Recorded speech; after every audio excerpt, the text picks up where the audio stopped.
So Dr. Manny was sleeping upstairs and heard the doorbell ring. So he came downstairs, opened the door, and saw that there was nobody at the door. So he closed the door and turned around and was going back into the house and saw that his wife was lying down on the kitchen floor. He rushed to her and saw that his hands were taped and his mouth was taped. Let's roll the intro.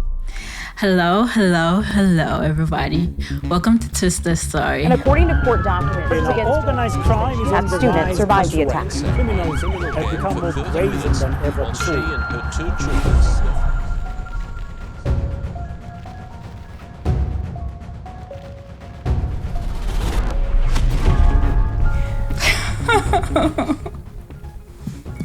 children. Okay.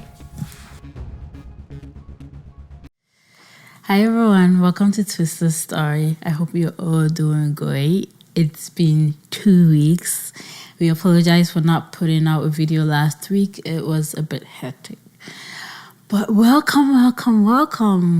I hope you are feeling great. I hope you had a blessed 2 weeks. For the new people here, this is a channel mostly about true crimes. We cover murder cases, assault cases, any criminal case that you can think of, we present it here. So if you have any case in mind that you want us to cover, you can leave it down in the comment box below and we will do our best to present it here on the channel. And I also noticed that the last video that we posted, there was no comment on there, 0 comment. That's not good.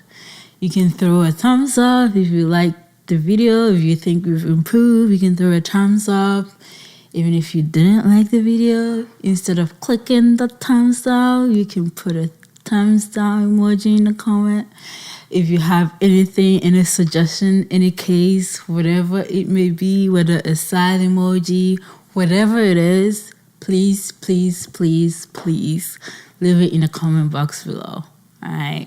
We don't want this video to go on without any comments, so I'm going to be watching and waiting to respond to any on all of the comments, so please leave it down in the box below.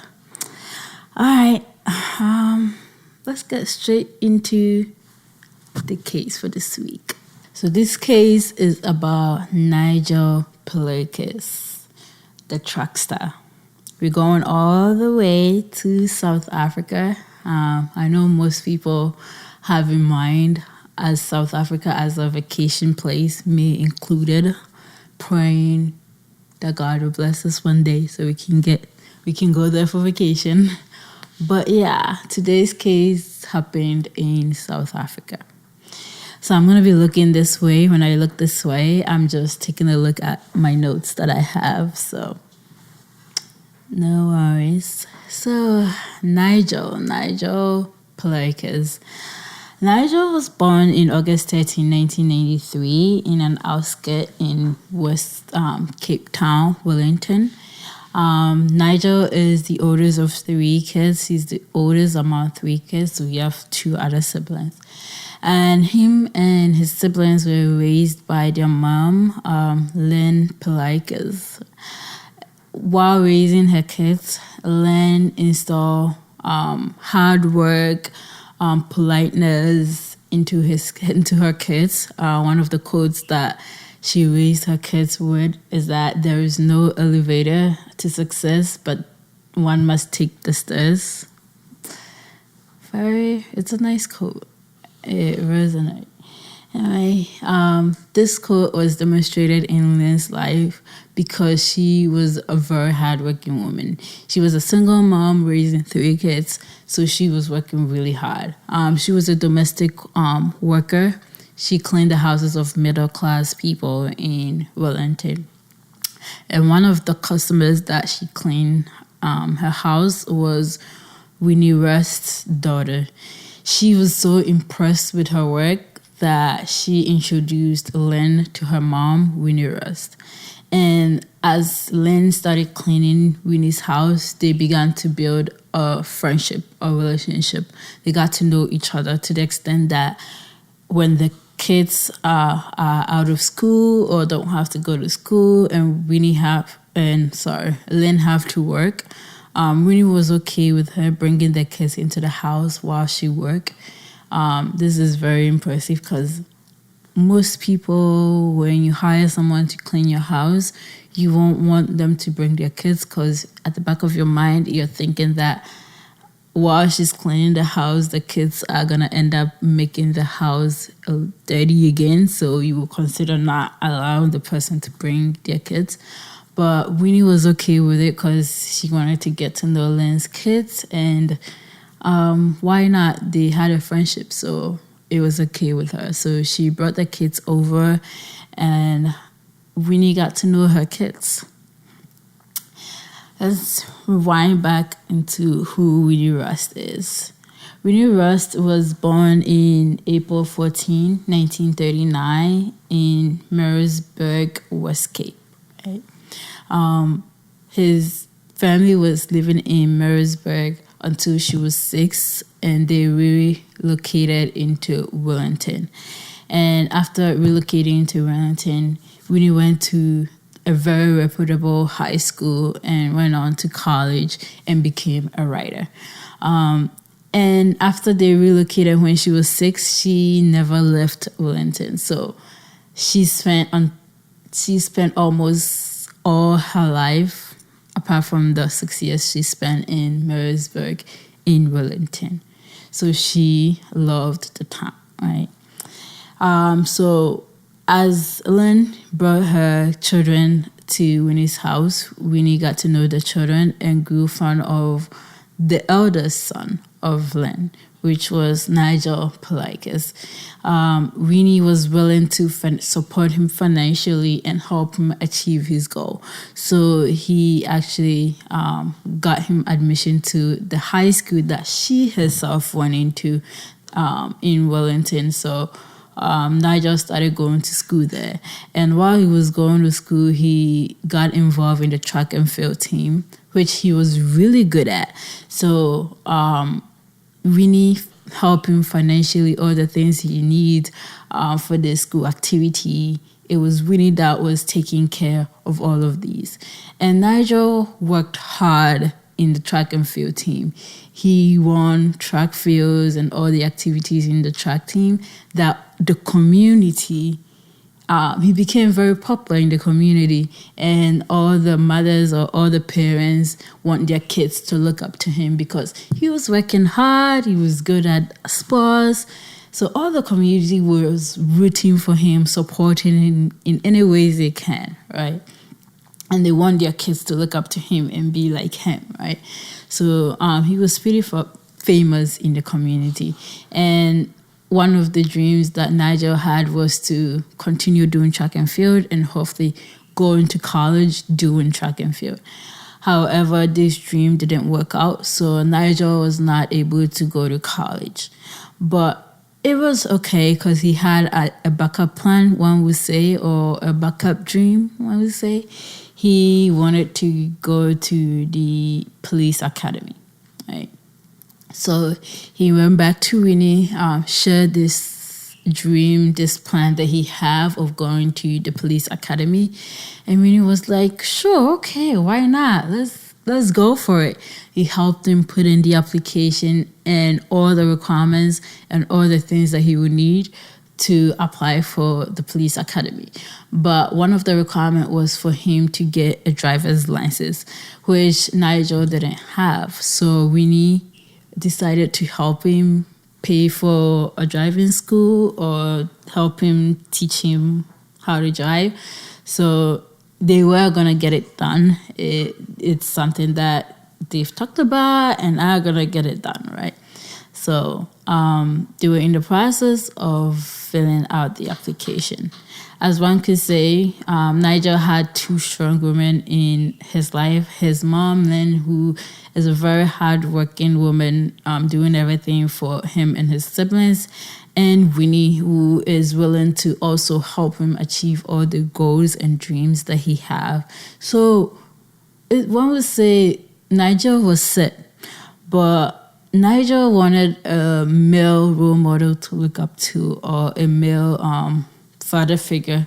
So he, I would say he kept in contact or was in close relation with his uncle, his mother's brother, Johannes Palaikis. Johannes was not a good example for Nigel. He was doing drugs, he anything that you can think of. He was not a good male role model for Nigel.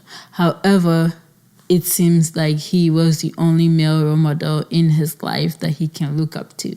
So Nigel couldn't separate himself from Johannes. As Nigel and Winnie was preparing for the police academy, this incident happened. So Winnie was married to Dr. Manny Rest. They got married in 1961. So Dr. Manny was sleeping upstairs and heard the doorbell ring. So he came downstairs, opened the door, and saw that there was nobody at the door.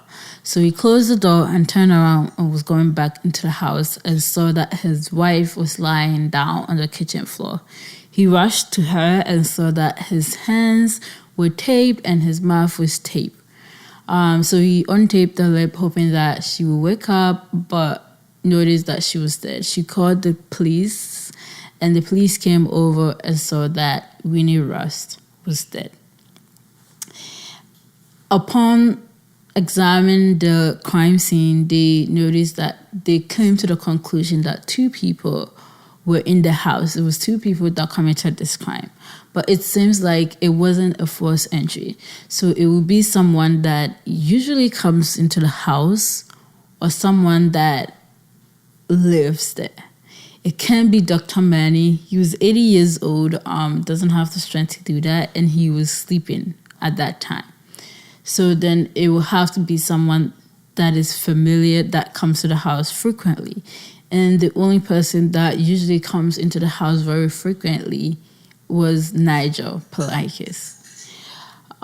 So Nigel and his uncle was arrested for this crime. When they got arrested, Nigel's story was that she was coming over. Nigel and Winnie made an appointment because of the police academy application. They made an appointment to meet up. So Winnie was expecting Nigel to come to the house. So according to Nigel, he said he was coming to the house because of the appointment he had with Winnie and saw three men in the house, including his uncle, Johannes Palaikis.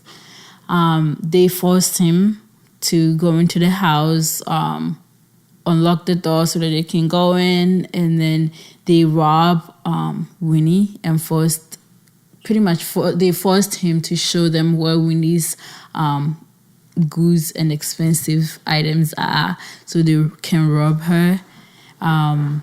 So pretty much Nigel was claiming that he was forced to let the three men in and also to show them where they can find stuff that they can rob from the Rust family.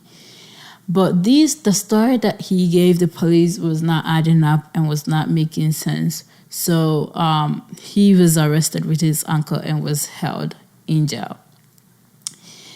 The community heard about the story, and because Nigel was a popular figure and was pretty much working hard and the community was in support of him, they just couldn't believe that Nigel committed this crime. So they were in full support of Nigel. So they were looking forward to Nigel being given the opportunity to testify for this case, right? So it was scheduled that Nigel was going to come testify on November 14th, 2017, right? Before that, Nigel changed his story again from that his uncle came to him saying that he owes some people some money, and because of that they threatened him to kill him and things like that. So he actually went to the Rust out just to help his uncle pay off the debt, right? It was both incriminating to himself And there was some part of the story that also didn't add up as well. So at this point, the judge and the police and the people at this trial was finding it a bit difficult to believe Nigel, right? So he was scheduled to testify in November 14th. And all the community members were waiting for this testimony because they believe Nigel. They believe that Nigel didn't do it. So they are waiting for, what happened. The day came and Nigel came to the court and claimed that he was not feeling well. He was having headache. So then they took him for a medical checkup or medical assistant, right? After that, Nigel's attorney let the judge know that Nigel is not willing to testify anymore and I guess accept his guilt. Right, which was a bit of disappointment to the community because they were looking forward to this testimony and to Nigel's innocence, right? But with him not testifying and with all the evidence they find pointing to him and his uncle, Nigel and his uncle was found guilty for the murder of Winnie Rust. This case, it was sad because if you think about it, Winnie didn't do Winnie didn't have any bad intention towards Nigel. She was pretty much helping him accomplish his dreams and goals and was getting somewhere. He was pretty much helping him achieve what he wants. But in the end, she got killed for it. Yeah. Anyway, so Nigel and his uncle were found guilty and was sentenced to life for the murder of Winnie Rust. But then they also got plus 15 years for the robbery that they did.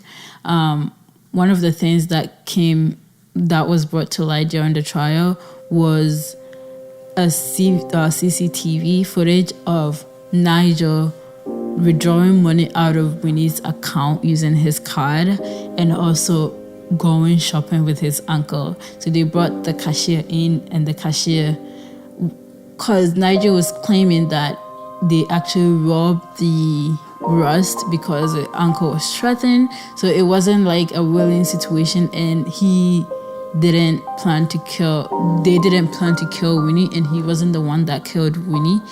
So in that case, one would think that after this whole crime scene went on, he would probably go home cry or be feeling so guilty. However, it wasn't so. After the murder, as I said, this footage was shown with him withdrawing the money. And you can claim that maybe he was drawing the money to give to his uncle so he can pay his debt. However, going shopping after that was a different story. The cashier went on to say that Nigel was buying headphones, clothes, and he was the one paying. And it didn't seem like he was in a sad or traumatic state. It was just like, ooh, I'm going shopping. Yeah, I'm buying all the things that I want. So this did not help Nigel's case. It showed that he was actually involved in this crime. It wasn't he wasn't forced into it. He wasn't manipulated into it, but rather he was a willing participant in the crime, right? Yeah. It's a very sad case. It's pretty much, as a quote was said online, biting the finger that feeds you, in a way. Yeah. That's the story of Winnie Rust. We hope to see you next week. Please like, share, and comment. I'm going to be putting my table down, putting my screen down, and watching who is commenting and trying to reply everybody back. So please comment on the video. What do you think? Any thought? Is it a sad case? Are you crying? Leave the comment, leave the emoji down. All right. Hope to see you next week.